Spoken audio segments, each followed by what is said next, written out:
안녕하세요. 엄브렐라 리서치의 데니입니다. 데니의 주말 인사이트 시작하겠습니다. 오늘은 12월 4일이고요. 어느덧 이제 마지막 달이 됐습니다. 12월. 저희가 주식시장을 보면은 뭐 항상 1년부터 12개월까지 있으면은 보통은 10개월은 힘들고 이제 한 두 달 정도 좋은 이 두 달이 언제인지를 모르기 때문에 저희가 이제 계속 주식을 들고 가고 이제 업데이트하고 투자할 수밖에 없는데 이제 대망의 12월이 왔습니다. 그래서 지난주에 말씀드린 것처럼 파월이 비둘기적인 발언을 했죠. 네, 왜냐하면 일단은 올해는 잘 넘기자 뭐 이런 거겠죠. 네, 연말 마무리. 연말에 안 좋은 얘기하면 누가 좋아합니까? 뭐 그렇다고 보고 있어요. 정치적으로는. 일단 투자 전략은 달러 약세가 계속 진행이 좀 되고 있어요. 2주 연속 되고 있는데 중요한 건 달러가 이렇게 약세가 되는데 이머징도 이렇게 좀 강세로 돌고 있죠. 하지만 이거를 예상한 외국인 투자자들이 이미 선취매를 했습니다. 뭐 요즘에 이거 보고서 늦게 따라붙는 펀드 매니저는 없을 거라고 저는 보고 있고요. 그래서 저희가 이제 10월, 11월에 많이 눌려있던 IT 업체들이 올라오지 않았나 이렇게 생각을 좀 하고 있고요. 삼성전자 하이닉스 위주로. 하지만 이제 매수가 이제 좀 줄어드니까 이제 개별 종목장으로 많이 바뀌고 있죠. 최근 업데이트는 여기 좀 업데이트를 제가 못했네요. 네, 못했네요. 제가 최근에 업데이트한 거는 이제 RP바이오 지난주에 갔다 왔고, 그 다음에 뭐 여러 가지 뭐 업체들이 있는데, 요거는 제가 업데이트를 해서 파일을 다시 올려놓도록 하겠습니다. 네. 그 다음에 일단 시장은 개별 종목적으로 계속 간다라고 보고 있어요. 왜냐면 지수의 상승이 제한적이기 때문에 이제 지수는 보통 베타라고 하고 종목을 알파라고 하는데 지금 제목은 알파 플레이입니다. 네, 알파 플레이에 집중하자. 개별 종목이니까 그때그때 뉴스 나온 거, 시장에 이슈되는 거 이런 것들로 어, 가져가야 되는 그런 부분이다. 그래서 이제 제가 생각하는 아이디어는 올해 가장 안 좋았던 게 뭘까? 한번 말씀을 드린 적이 있지만 2022년에 가장 안 좋았던 거는 코로나도 아니었고요. 결국엔 중국의 어떤 락다운, 그 다음에 스마트폰 밸류체인이 가장 안 좋았죠. 이 두 개가 아무래도 시장에서 내년에 정상화를 생각하지 않을까 이렇게 생각을 좀 하고 있어요. 네, 그래서 지금 뭐 전략은 지수보다는 개별 종목에 집중하자라는 건데 뭐 이런 분위기가 된 지가 벌써 한 3주 정도 됐죠. 그러니까 이제 뭐 물론 투자의 원칙은 중요합니다만 수익을 꾸준히 내는 건 또 다른 얘기입니다. 네, 그래서 매크로를 보면은 달러 약세, 호주 달러 반등, 원화 강세가 시작에도 불구하고 아까 말씀드린 것처럼 대형주 성취만은 외국인들이 어느 정도 나왔다.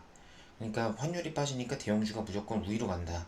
이론상은 맞습니다. 이론상은 맞습니다만 이미 외국인이 주에 2조씩, 1조씩 계속 샀었다. 그러면 아무래도 선반영 됐을 가능성이 높고 이제 외국인들이 바스켓으로 살 때 보통 한 섹터를 계속 사는 게 아니라 이제 좀 샀다가 쉬었다 샀다 쉬었다 이러거든요.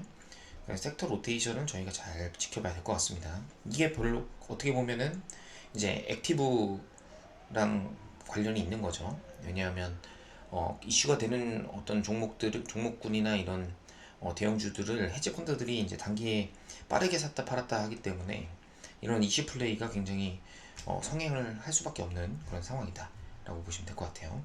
그래서 원달러 강세에도 불구하고 동자 강세가 어느 정도 완화됐다라는 게 이제 저의 생각입니다. 네, 오타가 많네요. 저녁이라서. 네, 그래서 그리고 이제 중국 리오프닝 기대감으로 이제 금속 가격도 좀 올랐어요. 상세가 아니고 상승인데 오늘따라 고칠 게 많네요. 그래서 이제 어떻게 보면 니켈 철강석도 뒤에 보면 가격이 많이 올랐거든요. 그래서 이런 쪽 플레이 커머디티 중에 뭐 수요에 대한 의구심은 아직 있지만 이런 쪽 플레이를 시장에서 다시 또 노려볼 수도 있다 라고 생각을 좀 하고 있습니다. 외국인 제약 바이오 비중을 보면 9월 말 이후로 계속 떨어져요. 그러니까 큰 바이오 종목들이 힘을 못 쓰는 겁니다. 바이오 종목 역시 개별 종목으로 개별 이슈되는 종목군들만 이제 트레이딩으로 대응을 하셔야 될 것 같고 코스닥 지수가 그럼 바이오가 안 되면은 2차전지가 키거든요. 그럼 2차전지가 키인데 2차전지 3분기 실적 이후 이제 12월 1일 날 에코프로 데이 했는데 내용 굉장히 좋았는데 뭐 아니나 다를까 또 K세론 나왔습니다. K세론 나왔고 네, 그래서 모멘텀이 어떻게 보면 2차전지도 많이 빠져있는 뭐 그동안 못 올랐던 뭐 캠트로스라든지 아니면 뭐 원준이라든지 이런 쪽으로 좀 다시 또 매기가 올지 않을까 이렇게 생각 좀 하고 있어요. 이거는 어디까지나 이제 어떤 포트폴리오 운영하는 거에 대한 감을 얘기하는 거라서 뭐 이걸 가지고 그 종목이 뭐 무조건 간다 이렇게 보시면 안 될 것 같습니다. 바텀 리서치가 아니죠. 근데 이런 것들을 고민하는 게 이제 포트폴리오 매니저들이나 펀드 매니저 했던 분들이 많이 고민하시는 내용들이죠. 과연 장세가 어떻게 흘러갈까? 여기에 이제 제가 무슨 종목을 갖고 있어야 되냐 이런 것들이 이제 바텀업하고 탑다운이 같이 가는 그런 모습이라고 보시면 될 것 같습니다. 그래서 금투세 관련된 결정은 12월 9일자로 이제 반영이 될 거기 때문에 제가 볼 때는 12월 그러니까 이번 주 뭐 한 5일에서 7일 정도면은 반영이 되지 않을까라고 생각하고 있어요. 이제 코스닥 같은 경우 조금 조심하셔야 되는 거는 이제 이런 매수기가 없을 거다. 매수가 없는데 외국인이 팔면 또 그냥 빠지거든요. 그래서 이제 금요일날 종가에 확 밀었죠, 외국인들이. 그래서 이런 모습이 뭐 그래도 2, 3일 전까지 좀 반영되지 않을까. 금투세 같은 경우에는 50억 원에 뭐 거래세는 15bp까지 낮추고 코스닥 같은 경우에는 이제 뭐 2년 유예한다. 이런 합의한다는 내용들이 이제 조금씩 나오고 있습니다. 그래서 어디까지나 뭐 뇌피셜이긴 합니다만 유예되지 않을까. 그럼 또 연말 랠리까지 또 굉장히 집중해야 되는 시간이에요. 그래서 이럴 때는 아무래도 2차전지들이 같은 것들이 이제 자산가들이 이제 선호하는 종목군이 아닐까. 그래서 2차전지 눌려있던 것들을 많이 사지 않을까 이렇게 생각을 합니다. 근데 내년도에 2차전지는 잘 모르겠어요. 아까 말씀드린 것처럼 올해 안 좋은 중국하고 스마트폰, 중국 인바운드 스마트폰에서 기회를 찾는 게 낫지 않을까 생각을 하고 있습니다. 퀀트 RSI 모델은 이제 모델상 코스피 코스닥이 전부 다 이제 한 7, 80에서 지금 레벨 다운이 많이 되고 있어요. 그래서 시장이 저점이다라고 볼 수는 없고 이제 애매하다는 거죠. 조정이 나오기 시작하면 기간 조정은 나올 수 있다. 기간 조정은 나올 수 있다. 이렇게 생각하시면 될 것 같고 지수의 상승보다는 이제 개별 종목 이슈, 그러니까 지수가 이렇게 눌리는데 이 돈들이 어디로 갈까? 그럼 개별 종목으로 이제 가는 거죠. 그래서 뭐 무슨 엑스포 박람회 한다고 하면 거기다가 또 막 들어가고 이제 뭐 애니플러스나 이런 것들 뭐 그런 것들을 다 따라가진 않는다면 사실 단기 수익 내기는 쉽지 않습니다. 그다음 유통산업 내 이제 이번 주 투자트의 이제 IBK 남성현 연구원님이 나와서 말씀하셨는데 한 줄로 요약하면 뭐 금리 인상으로 인해서 가처분 소득, 그다음 유통산업 내 이제 온라인 같은 경우도 이제 온라인이 성장이 이제 많이 둔화된다. 원래 정상적인 온라인은 10에서 20%의 성장인데 뭐 최근에 막 3, 40%씩 성장을 했었다. 그럼 결국에 성장률이 떨어질 수밖에 없고 가처분 소득이 감소되면 아무래도 가성비 좋은 편의점하고 홈쇼핑 쪽으로 가지 않을까. 불황형 업종에 관심을 가지자라는 게 이제 키 아이디어였습니다. 일단 제가 생각하는 아이디어는 이제 비정상화의 정상화 기대. 2023년을 바라보는 시장이고요. 중국 리오프닝 관련해서 이미 지난주에 화장품이 움직였죠. 그래서 근데 이제 뭐 성별로 이제 점진적으로 이제 개선세가 나오고 있습니다. 백신 보급률이 올라가면 23년 3월달 시진핑 공식 취임 이전에 백신 확산이 빠르게 될 수 있어요. 뭐 물백신이라는 얘기도 많지만 일단 뭐 백신 맞고 뭐 코로나 걸리고 왔다 갔다 하다 보면은 어느 정도 개선세가 나오지 않을까. 어쨌든 최악은 지난 국면이다 라고 보시면 될 것 같고 그 주간에 화장품주가 그래서 올랐죠. 아모레퍼시픽이 이제 오프라인 매장이 있다고 해서 먼저 올랐다가 MSCI 수급으로 종가에 눌렸던 이제 아모레 G가 이제 채우는 모습까지 해서 어느 정도 모습이 일단락한 내용입니다. 근데 2023년 초까지 이런 모습들이 지속적으로 나오지 않을까라고 생각을 하고 있어요. 그래서 종목 돌려치기로 계속 왔다 갔다 하겠죠. 그래서 중국 같은 경우에는 강경 대응책이 나올 거라고 생각했는데 여론이 워낙 안 좋으니까 이제 반발 시위가 거세지고 있고 그다음에 코로나 이거 딱 보니까 오미크론이라서 막 이렇게 사망자가 많지 않으니까 굳이 락다운 해가지고 이거를 성남 군중들을 어떻게 보면 더 성나게 만들 우를 범하면 안 되겠다라고 판단한 것 같아요. 중국 정부가. 그러면서 이제 하나하나씩 전반적인 큰 틀에서의 규제는 조금씩 풀어주겠다. 왜냐하면 뭐 실질적으로 뭐 풀어주는지는 모르겠습니다만 이런 건 있는 거죠. 정부에서 뭐 언론 플레이 정도 할 수 있지 않을까요? 베이징을 풀어준다든지 아니면 뭐 칭화 쪽을 풀어준다든지 여러 가지 그런 풀어준다는 뉴스만 나와도 주가는 먼저 반영할 것이다. 그럼 중국인들 한국에 오나요? 뭐 이렇게 질문하면 할 말이 없는데 주가는 먼저 오르고 나중에 시세에 확신이 들었을 때 이제 꼭지가 나온다라고 보시면 될 것 같아요. 그래서 코로나 억제 정책이나 봉쇄 정책으로 영향을 받은 걸 보면은 올 2분기부터 이제 영향이 됐죠. 왜냐하면 저희 9월인가요? 10월인가요? 이제 시진핑 3기 집권 관련된 어떤 당대회가 열리기 전까지 엄청 이렇게 올가맸잖아요. 그랬는데 이렇게 베이스가 그러면 올해 2분기부터 낮아진 거죠. 근데 2023년 2분기부터 EQ 23년 EQ부터 이 베이스가 더 낮아지고 하반기는 지금까지 엄청 안 좋았잖아요. 그래서 뭐 나가지도 못하고 지금 뭐 해외 여행은 뭡니까? 지금 뭐 학교에서 걸리면 학교에서 락다운 되고 이러는데 그래서 이런 기저가 낮은 데이터 중국 아웃바운드죠. 중국 입장에서는 아웃바운드, 우리 입장에서는 인바운드. 그다음에 스마트폰 이런 것들은 5월부터 안 좋았거든요. 데이터가. 그러면 내년 하반기에 개선된다고 보면은 YY 그로스가 내일 하반기에 세게 나오니까 상반기 때는 스마트폰 줄을 좀 봐야 될 것 같습니다. 요거에 대한 아이디어는 다음 주에 좀 정리해보고요. 그다음에 중국 인바운드보다 중국 동남아랑 일본 위주의 외국인 입국자가 현재 증가를 하고 있어요. 그래서 지금 보면 제가 이제 말씀드리고 싶은 거는 아시아가 생각보다 많이 늘어났다는 거예요. 보면은 이게 파란색이 중국이거든요. 중국은 작년 대비 늘어난 게 없습니다. 20년 대비 오히려 좀 락다운 되면서 이렇게 됐죠. 더 줄었죠. 예. 올해도 뭐 거의 더 줄었는데 지금 보면 아시아권이 많이 늘어났어요. 그래서 필리핀이라든지 아니면 이런 쪽에서 뭐 일하러 들어오는 건지는 모르겠습니다만 어찌됐든 굉장히 많이 동남아시아에서 나오고 있다. 그래서 JTC 같은 경우도 JTC 같은 경우도 지금 회장님이 일본에 항상 계시는데 지금 다 동남아 가 계시다고 합니다. 그래서 이런 동남아가 늘어나는 상황, 예를 들어서 2023년을 한번 예상해 보면 뭐 제가 막 예상을 해보는 겁니다만 일단 여기서 이렇게 베이스가 보면 여기에 이제 동남아시아가 계속 성장을 하고 그다음에 중국이 여기 있다가 이제 뭐 이만큼 다시 올라온다.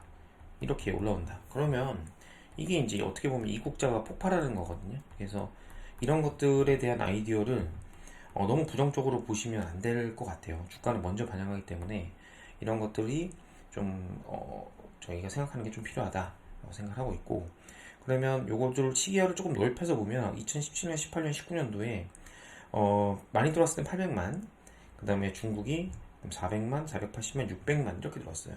그러니까 19년도 600만까지는 사람들이 일단은 기대치가 올라갈 수 있다. 단기 400만. 그래서 이럴 경우에는 이제 내수 인바운드 들어오면 저희가 또 텍스프리 사후 면세점이 또 유행을 하죠.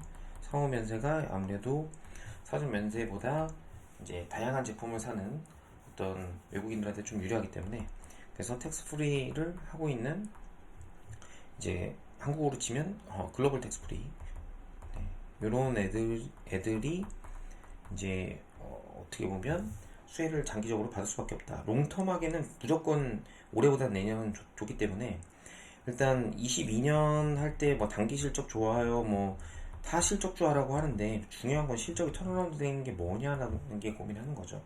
아마 제가 현직에 있었으면은 뭐 이런 것들하고 스마트폰 이쪽으로 쓰지 않았을까 생각을 좀 하고 있습니다. 그래서 22년도 대비해서 23년도에 더 이상 나빠지기 어려워진 것들 그래서 월스트 그 다음에 이게 베러죠 베러 예. 네, 그냥 좀 나아진 애들 네, 이런 것들이 에서 종목을 피킹해야 된다. 그래서 XR, VR 관련주들이 많이 오르긴 하지만 이게 결국엔 이것도 어떻게 보면 스마트폰 밸류 체인들이거든요. 그래서 이런 것들이 먼저 오르고 나중에 또 많이 쩌는 애들이 또 다시 아이디어를 붙여서 오르지 않을까 이렇게 생각을 좀 하고 있습니다. 그래서 지금 보면 최근에 2022년도 순위별 입국 현황이에요. 네, 보면은 중국이 아예 안 들어온 건 아닙니다만 그래도 2등 미국이 많이 들어왔어요. 생각보다 미국 영주권자가 많아진 건가요? 그 보면은 일본이 옛날에 많았었는데 많이 줄었고 필리핀, 베트남, 태국, 싱가포르이네요. 저희가 이거 다 동남아시아거든요. 싱가포르, 베트남, 다 일하러 오시는 분들인가? 네, 네, 이런 분들이 이제 저는 이제 아세안을 좀 좋아하는데 아세안에 이제 인구가 더 잘 살 수밖에 없는 지금 뭐 미국하고 유럽하고 뭐 한국, 일본은 이미 많이 성장을 했고 이런 쪽에서 이제 들어오게 되면은 어느 정도 인바운드들이 움직이지 않을까. 그럼 중국이 아까 말씀드렸던 17만이 아니고 이제 400만, 600만을 타겟으로 움직인다면 이런 관련주들은 많이 움직일 수밖에 없다라고 생각을 좀 하고 있습니다. 그래서 이런 종목군들을 보면은 일단 이런 얘기를 만들고 뭐 중국 인바운드 4종 세트 있죠. 네, 최근에 일본 많이 들어와서 이제 움직였던 카지노 비롯해서 호텔신라 대형 있고 같고요. 그 다음에 중국 아웃바운드가 늘어나면 또 일본도 많이 갑니다. 그래서 요즘에 한국인들이 일본 많이 가죠. 예, 그래서 뭐 사업 면세점을 이용하시는지는 모르겠습니다만 일본의 또 인바운드 증가 수혜는 또 JTG. 그래서 이런 업종들은 꼭 포트폴리오에 일정 부분 가져가야 됩니다. 이제 애널리스트가 바이 할 때쯤이면 이미 주가 많이 가 있는. 그래서 요거는 감각적으로 가져갈 수밖에 없다 이렇게 보고 있습니다. 그래서 중국 인바운드 아까 말씀드린 네 종목을 차트를 그려보면 이제 이렇게 박스꼴을 하니까 사람들이 에이 중국 인바운드 별거 아니네. 지금 전고점입니다. 전고점. 이 전고점을 이제 한 두 주 정도만 더 이렇게 아웃퍼폼 해서 오른다면 이제 여기서 이제 이렇게 올리겠죠? 이렇게 올라가면 이제 전고점까지는 그냥 가는 거예요. 네. 너무 마발랐나요? 네. 그래서 주간으로 보면은 이런 종목군대로 옮겼는데 거의 비슷하다. 카지노가 조금 그렇죠. 연초 대비 보면은 카지노가 오히려 올라 있습니다. 코테이실라가 빠져 있거든요. 그래서 저는 이런 종목군이 조금 더 좋아 보인다라고 생각을 하고 있습니다. 그다음에 스마트폰 관련해서는 이제 중국 공장 이전 스토리랑 이런 것들이 나올 것 같은데 뭐 그거는 요 더고전자 하이비전 이런 것들이 좀 얘기를 하려고 하고 이제 회사는 미팅은 이제 이번 달에 잡아놨습니다. 잡아놓고 나서 좀 더 생각을 고민한 다음에 말씀드릴게요. 그 다음에 지금 나온 얘기들은 이제 다올증권이 이제 부동산 때문에 힘들어지면서 VC 매각을 할 수 있다라는 얘기들이 나오고 있는데 나온 지 좀 된 얘기입니다. 그래서 여기 뭐 100%다 할 수는 없지만 제가 우리금융지주를 갔을 때 이제 증권 컨텐츠 관련해서 미팅을 하고 있거든요. 제가 그럼 이 얘기는 결국엔 여기도 NH를 팔아놓고 다시 우투를 팔아놓고 다시 우리금융투자죠. 우리금융투자를 우투가 아니고 NH가 아니고 우리금융투자를 팔아놓고 증권사를 다시 살 개연성이 있다. 네, 증권사가 필요하거든요. 네. 그런 게 있고 이제 원택이 지난주에 조금 좋았는데 SBI 인베스트의 오버행이 해소가 완료됐습니다. 정말 투자 잘하네요. 제가 아는 지인이라서 한번 자랑해봤습니다. 네, 담당자가. 그 다음에 제주은행도 인터넷 전문은행 인간해주고 플랫폼 원자 가져간다는 썰인데 이것도 뭐 역시 확인된 바 없습니다. 원주는 최근에 업데이트 했는데 제 포스코 케미칼 관련된 거 이외에 다른 수주도 기대된다. 세부 내용들은 어플에 실시간으로 올려드렸고요. 구독자분들은 좀 더 자세하게 디테일한 전략을 세우실 수가 있을 것 같습니다. 나머지는 뭐 비슷한 거죠. 어떻게 보면 APS 홀딩스, 자화전자 다 스마트폰 밸류 체인이에요. 네. 더구도 스마트폰이죠. 네. 하이비전도 스마트폰. 네. 이런 업체들을 좀 관심 있게 봐야 될 것 같습니다. 지금 이제 거의 신고가가 나고 있어요. 펀드 시장의 길을 간략하게 말씀드리면 고점 대비 눌리는 모습입니다. 코스피 코스닥은 지난주 대비 한국 대비 성과는 미국이 조금씩 앞서고 있고 나스닥이 좀 부진했지만 다시 반등이 나왔습니다. 그다음에 3개월 그다음에 이제 나스닥과 코스닥의 연초 수익률을 보면은 거의 비슷하죠.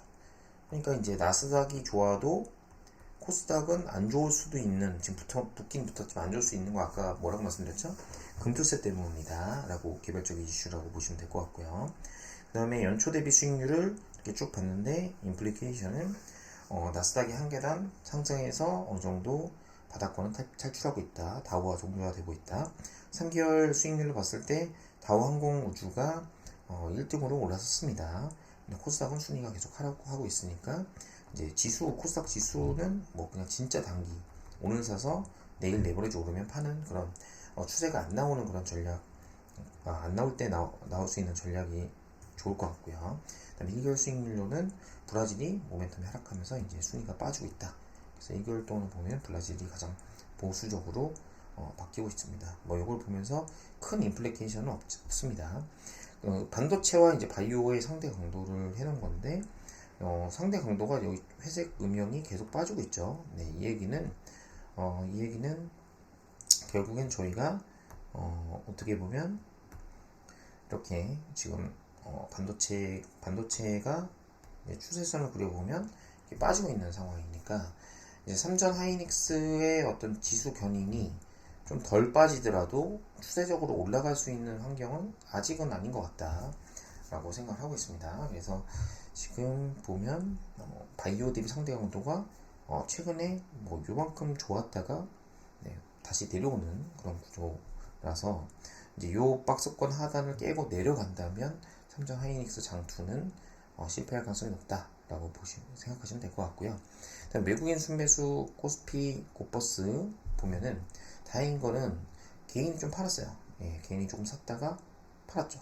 그래서 요게 좀 수세적으로 이렇게 내려가면 저희 주중에 실시간으로 업데이트를 좀 해드리겠습니다. 그 다음에 외국인들도 지금 제가 말씀드린 게 원화 강세를 대비해서 이미 두 달간 순매수를 해놨습니다. 해놨기 때문에 여기서 조금만 안 사도 이렇게 보이겠죠. 네, 이렇게 빠진 것처럼 조금만 팔아도 이렇게 빠진 것처럼 보이기 때문에 대형주가 오히려 늘릴 수도 있겠다라는 얘기고요. 그러니까 외국인들의 선물 포지션을 보면은 계속 좁은 박스권에서 머물고 있는 그런 상황입니다. 여기서 이렇게 갔다리 이렇게 빠지면 한국도 빠지죠. 그래서 뭐 추세적으로 올라가는 듯 싶었지만 자세히 보면 계속 좁은 박스권 유지하고 있다. 네. 그래서 지수의 상승보단 괜찮을 것 같아. 개별 종목이 훨씬 더 지금 유리한 국면이다. 퀀트적으로 성장주 프리미엄도 보면 이만큼 올라오긴 했지만 이만큼 올라온다는 거는 네이버 카카오가 숏을 치면 안 된다는 얘기인데 일단은 지금 이 추세를 뚫고 나갈 수 있을지 없을지 변곡적입니다. 그래서 이번 주는 네이버 카카오가 과연 성장주 프리미엄을 하고 올라가느냐 이렇게 됐을 때 또 전략이 틀어지죠. 이렇게 되면 어떻게 됩니까? 다시 금리 인상 우려들이 없어지면서 네이버 카카오가 성장으로 가게 되는 겁니다. 이렇게 되면 카카오뱅크가 원래 안 좋았어. 얘네 원래 숏이야. 원래 돈 못 버는. 원래 멀티플 비싸. 이렇게 했던 분들도 긴장을 조금 하셔야 된다. 왜냐면 숏이 아니고 시장이 시크릿컬이 아닌 성장에다가 밸류를 주고 싶을 때 저희가 돈나무 누나 봤을 때 연체대비 수익률 마이너스 70%라고 지금 놀리고 있죠. 사람들이. 보통 이럴 때가 보통 바닥입니다. 어떤 성장과 밸류의 로테이션이 반대로 갈 수가 있기 때문에 항상 배드 이즈 배드가 아닐 수 있다. 주가적인 측면에서요. 그 다음에 개인의 순매수를 보면은 일단 삼성전자 개인이 이렇게 파니까 조금 올랐어요. 조금 올라다가 개인이 다시 또 샀습니다. 여기 자세히 보면은 요만큼 또 샀었어요. 삼성전자 빼고는 주식하면 안 되지 이러면서 그러면 또 전자도 좀 눌리는 모습.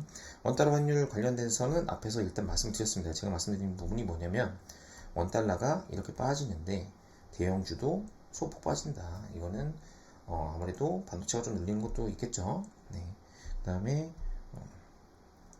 여기 보면 이제 추세를 깼죠. 추세를 깬 달러 약세. 여기서 이제 이렇게 빠지면서 이렇게 가보면은 이제 본격적인 달러 약세가 되는 겁니다. 달러 약세가 되고 커머디티 예를 들어서 커머디티 좀 좋아지고 중국 살아나면 다시 한국이 좋아질 수 있습니다. 뭐 조건이 많죠. if가 4개나 있네요. 4개. 이렇게 보시면 될 것 같고 그 다음에 호주 달러가 그래서 강세로 다시 이머징 통화가 괜찮다. 그래서 제가 볼 때는 일단 이런 경우에는 이제 급락이 나오진 않거든요. 이제 사람들이 내년 경기 이제 상반기에 안 좋을 것 같다. 다 그러죠. 왜냐면 금리가 실수요에 영향을 미치는 상반기인데 제가 볼 때는 이미 어느 정도 반영을 했다라고 보고 있습니다. 뭐 언제 뷰가 바꿀지 모르겠지만 10년물 금리도 지금 중요한 지점에 와 있죠. 이렇게 돼서 만약이라도 여기를 뚫고 내려간다면 이제 뭐 금리 인상 우려는 많이 없어지겠죠. 그럼 미 국채 10년물 금리가 이렇게 빠진다는 얘기는 일단 미 국채의 가격이 올라간다는 거고, 이렇게 하면은 미국 같은 경우에는 어느 정도 한시름을 놓게 되겠죠. 지금 일본, 중국이 미국채를 다 팔고 있는데 가격이 좀 방어가 되면 어느 정도 정책적인 카드가 많이 쓸 수 있습니다. 유가 역시 이제 단기에 조금 올랐지만 지금 뭐 박스권도 하단에 계속 머물고 있죠. 그래서 뭐 이렇게 가겠죠. 수요 우려하면 이렇게 빠지고, 지금 제가 말씀드린 거에 가장 큰 리스크는 경기 둔화, 수요 둔화입니다. 네. 근데 시장이 만약에 무너지지 않는다면 이 수요 둔화를 할 때 가장 저희가 많이 그러니까 가치를 줄 수 있는 거는 성장이죠, 사실. 그래서 수요 둔화할 때 성장주가 또 텐베거가 나오게 됩니다. 왜냐하면 다른 경기 관련주들은 다 안 좋기 때문이죠. 네. 그래서 보면 니켈 가격이 좀 올랐습니다. 황금 에스트나 이런 종목군들 한번 이렇게 올랐다가 빠졌죠. 근데 니켈 가격이 이제 선반영해서 오르고 있고, 철강석도 여기 보면은 철강석도 16%나 올랐거든요. 알루미늄도 오르고, 그래서 이런 커머디티들이 내년도를 대비해서 먼저 오르고 있다, 이렇게 보시면 될 것 같습니다. 코닥주스는 뭐 그렇게 크게 재미없을 것 같다라고 보는 이유는 외국인들이 보세요. 외국인이 팔면 지수 빠집니다. 그러니까 뭐 여기서 뭐 이렇게 왔다 갔다 하겠죠. 네. 그래서 추세적인 9월달처럼의 추세적인 상승은 좀 쉽지 않아 보인다. 그럼 제약바이오 비중 추이, 아까 말씀드렸던 바이오 대형주가 왜 이렇게 됐나? 네, 계속 비중이 낮아지고 있죠. 안 산다는 얘기입니다. 네, 퀀트 RSI 모델 아까 설명드렸는데 코스피 같은 경우도 42.1 이렇게, 그 다음에 코스닥도 51.8. 굉장히 애매하죠. 사실 요 정도는 내려와야 이제 요 정도는 내려와야 이제 저희가 박스권 하단이니까 한번 비중 실어보자 이렇게 했는데, 제가 볼 때 뭐 기간 조정 정도 보시면 될 것 같습니다. 조정이 좀 나온다고 하더라도 하루 이틀 정도의 짧은 조정이 나올 가능성이 높아서 괜찮은 종목은 계속 내년도를 보면서 사야 된다 라고 생각을 하고 있습니다. 원래는 제가 이제 여기 마포 신수동에 엄부대일로 오면서 유튜브랑 오프라인 강연을 공격적으로 하려고 했는데, 요즘에 CP 영입하고 뭐 다른 플랫폼들하고 협업하느라 하지를 못하고 있습니다. 특히 뭐 다른 유튜브는 현재 안 나가고 있지만, 이 유튜브 같은 경우에는 그래도 편집이 굉장히 중요하거든요. 그래서 편집이 굉장히 중요한데, 이 재미없는 내용을 어떻게 재밌게 편집할 수 있을까, 이런 고민들이 있습니다. 그래서 이거 관련해서 혹시라도 도와주실 분들이 있으면, 네, 제가 전문 유튜버가 아니기 때문에 구독자도 별로 없기 때문에 좀 도와주실 분이 있으면, 재능 기부해 주실 분이 있으면 저도 좀 고민을 많이 해서 그분한테 도움되는 거를 해드리도록 하겠습니다. 이상 엄브렐라 리서치의 데니였습니다. 감사합니다.